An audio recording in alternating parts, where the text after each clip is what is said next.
Hello everybody, welcome to the United Stands. I'm Mark Goldbridge and this is your latest Manchester United news. And it's very rare I have to start off a video talking about comments from the previous video, but oh my God, some of your comments around what we spoke about this morning, about how we can't pick Mainu and Ugarte because they're rubbish, and also that it's not a sack race for Amorim.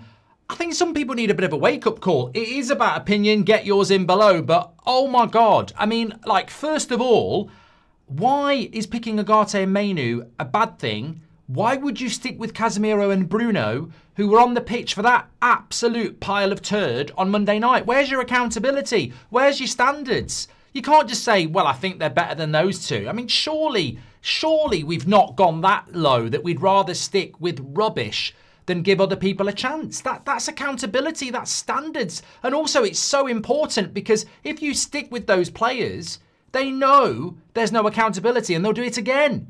There has to be the proverbial kick up the arse. Absolutely. But also, people saying, oh, it's not, it's not about the sack tomorrow. Oh my God, trust me.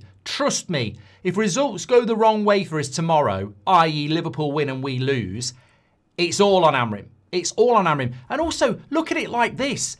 I don't like the win ratio being used when it incorporates last season.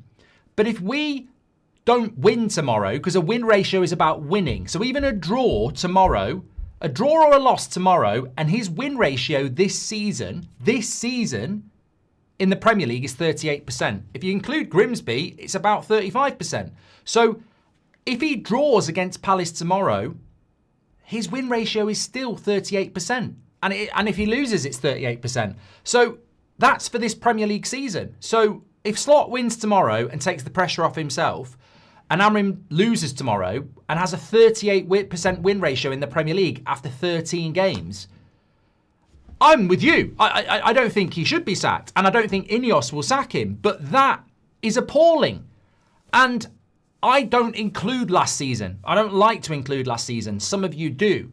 But you're finding it hard to hold the tide when it's a 38% win ratio in the Premier League this season, and apparently we've only got one game a week. And also, tomorrow would symbolise such a kick in the nuts to that theory that Amorim has spoken about and we have spoken about, that it's going to be such an advantage having one game a week compared to everyone else who's in Europe. I mean, there is no advantage if we don't beat a team that played in France on Thursday night and we're playing them at Sunday lunchtime.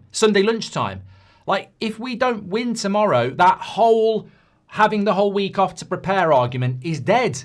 Is absolutely dead, because we will have a 38% win ratio and we'll have just lost to a team that played on Thursday night, So there are a lot of things about this game that will be very, very symbolic. And look, you might be sat back sipping a Coke Zero. You might be sat back drinking a Merlot, But the real and enjoying your Saturday night, and so you should. But tomorrow, if it doesn't go our way, I think there will be, quite a lot of movement against it. Look, I'm hopeful. I'm hopeful that we can get a result. Even a draw just holds the tide a little bit, and then you've got West Ham at home and you hope that you can win that, and then Wolves away, and then Bournemouth aren't doing particularly well at the moment. But look at the league table as it stands, and it is as it stands at the moment. I mean, it's been going off in lots of games, but league table as it stands looks like this. You've got, we're 10th place. Brentford obviously win and they're above us. Liverpool win and they're above us. I've got to look at the bottom 10 to realise it's tough when we're in 10th place. So yeah, if Everton beat Spurs, they're above us, or draw, they're above us. Liverpool beat West Ham, they're above us. Newcastle win and we lose, they could go above us, and obviously can't both. So we could be down as low as sort of 12th, 13th if we lose tomorrow. And you know what? Look, there's an argument to be said there about how Ineos behave. I mean, honestly, I don't really care. I mean, I do care. I don't like them. But, do I think Amorim gets sacked if we lose tomorrow? From the information we've had, there is no plans to bring anybody in. So I don't know how he would get sacked. I mean, I think if you're Liverpool, and this is a completely different argument, I mean, is that the way a football club should be run? In the sense that Brentford have scored. You can tell what time. Well, you know what time I'm recording this. Brentford have just scored, haven't they? I purposely have recorded this at 2-1 Brentford, so we're now down to 11th. I think that there is a conversation to be had there around how our owners act. I mean, we know that Liverpool don't want to sack Slot, but it will get to a point if he loses tomorrow where I guarantee Liverpool Football Club are lining up players. It's like Brighton. Brighton will know who their next manager is and they'll know who the Baleba replacement is. And it's a great point that I don't think Man United know a lot about how to react to crisis, how things in football can change rapidly and we wouldn't be prepared. Now, there has been warnings around Amorim in the September international break and the October international break around he's in a bit of trouble. Obviously survived that, thankfully. But what that should teach Manchester United is that thin ice is there and thin ice can be broken very quickly. So if things went really bad against Crystal Palace, for example, let's imagine it was 3 or 4-0. I think, I've only just thought about that. I don't want Amorim going. If he loses tomorrow, I think he'll be under a lot of pressure. But let's not forget, there has been those types of results before for Solskjaer, for Jose, for Ten Hag, where it could go 3-4-0. That's not just a loss, it's a tanking. And then I think at the moment, Amorim probably has about 75% of the fan base behind him. I think that becomes maybe 50%. And then suddenly it's hard to come back from that. And the players start to downturn. I just wonder if Man United even have anything in the pipeline that if they had to make a decision. I don't think they do. I don't like that. I want Amorim to get the season. I want him to get next season. I want him to be backed properly. I'm so tired of sacking managers.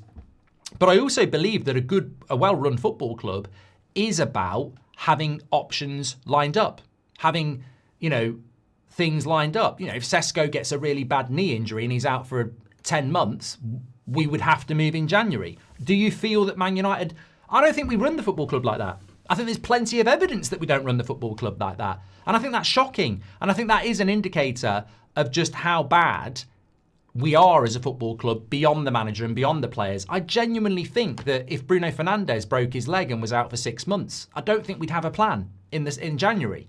Same with the striker, same with the goalkeeper. I think we just go, no, we don't want to spend money in January, and no, we don't want to sack our manager. And what sporting institution isn't prepared for, rapid changing results? One day you're winning manager of the month. A month later, you've lost every single game, you've lost the fans, and you need sacking, and clubs do react. Even Watford and Crystal Palace react in the past a lot quicker than we do. I think we just go, no, we're a business, we're going to ride it out. The markets have crashed, but we're going to stay firm, and we believe the price is going to come back. It's spot on. It's an absolute marketing business strategy, isn't it? And it's not one that I believe we have to have. And that's not me saying we do need to sack Amorim. That's me hypothetically saying that with the best will in the world, we can't always control it, can we? So we should always be prepared. We should always go, if this goes tits up, what do we do? Because we can't control what's going to happen against Palace. We can't control what happened against Everton last week. As owners, you can't control. You put your manager, you spend your money, you get your players, you're ready to go. And I think that I just don't get the feeling Man United are. I don't get the feeling that Man United do prepare in that way. So, look, I think it's a huge game tomorrow. I think if we don't win, then you're going to see headlines of 38% win ratio this season. And that's crap. That is a crap win ratio for Manchester United. We sacked Ten Hag and Ollie with a 52% win ratio. We sacked Jose with a 58% win ratio. And look, there are mitigating factors. They were here longer. But in some ways, I don't think it really matters when you've been here a year. If you've been here for 5 months, you need a number. You need a number of people, of course. But I think strategically, things have got to change, and that's what these games are all about. So, look, I'm hoping that we can get a result tomorrow and start to build, and I'm hoping that the patience is there with many of you. But I read the comments. There's a lot of you not very happy. I read the comments. There's some of you thinking that it's ridiculous to think that Amorim should be considered for the sack if he loses tomorrow. Some of you think it's ridiculous to change a shite team. I mean, I completely agree. We're not changing a winning team, but an absolutely binning team, which is what Man United were, bin football. I mean, what do we call it? About as useful as tits on a nun football, tits on a nun FC. They deserve to bloody get dropped tomorrow. That to me, I would never say it's more important than a loss. I'd never say it's more important than a win, but the team he picks tomorrow sends a massive message. A massive, massive message. If he doesn't make changes tomorrow, then I think that's appalling. And it's interesting because there's no Cunha, there's no Maguire, and there's no Sesko. So if he's going to make changes, he has to go to the likes of Heaven, Mainu, etc. And I think he has to do that. I mean, he's going to pick Dalot. We know that. We do know that. We're definitely in the bottom half. Brentford have just scored a third in stoppage time. So, yeah, we're definitely going to be in 11th at least. And obviously Everton and Liverpool, Liverpool play after us tomorrow. So, mate, at the end of the day, if we are in 13th place tomorrow because we've lost and he's got a win ratio of 38%, we're going to be like this. Stick with him. It's not his problem. Holding back a lot of rubbish. A lot of rubbish indeed. Yeah, let me know your thoughts. Thanks everyone for watching. Couldn't be live with you tonight because I'm out doing a couple of bits. I'm not actually out doing a couple of bits. I'm doing a couple of bits tonight, which I'd planned. So I'm back with you tomorrow for a midday kickoff. So we'll see each other very, very soon. Get your comments in below. Do you agree with the people saying Mainu and Agate shouldn't be used? We should stick with Bruno and Casemiro. Do you agree that tomorrow's result, whatever happens, Amorim shouldn't be under any pressure? And do you agree that Manchester United's owners do not plan for situations whereby you might need to sack a manager? Do they have any managers lined up? If a key player gets a really bad injury, have we got somebody lined up in January? I don't think we operate like that. And that's not operating like a football club. And I could list off numerous times where this has happened. When Solskjaer started losing, they didn't have anyone lined up. They panicked. They didn't have anyone lined up at all. And I think that is very evident again, in my opinion. So, look, let's see what happens. Thanks everyone for watching. Smash a like on the video and subscribe. I think Man City have just scored a late winner against Leeds. 3-2. Leeds had just come back from 2-0 down to 2-2, and Man City have just scored a late winner. I guarantee it's Haaland. Cherky, Foden's done it. Yeah, wow. We can't argue. We were the masters of that at one time. But I mean, what a comeback from Sunderland as well. I mean, they're still playing. Bournemouth might get an equaliser, but I mean, that bodes well for us as well. Bournemouth, we've got them at home in a couple of weeks. We've got Palace tomorrow, which is difficult. Get a win. And you've got West Ham at home, get a win. You've got Wolves away, get a win. Then you've got Bournemouth at home, get a win. I mean, realistically, Palace tomorrow, then win the next three. His win ratio could be up to 50, nearly 50%, and we could be back around top four again. So it's Christmas time. There's no need to be afraid. It's Christmas time. You've got to let out hate and let in light, or something like that. Thanks everyone for watching. Take care. I'll speak to you on in a bit.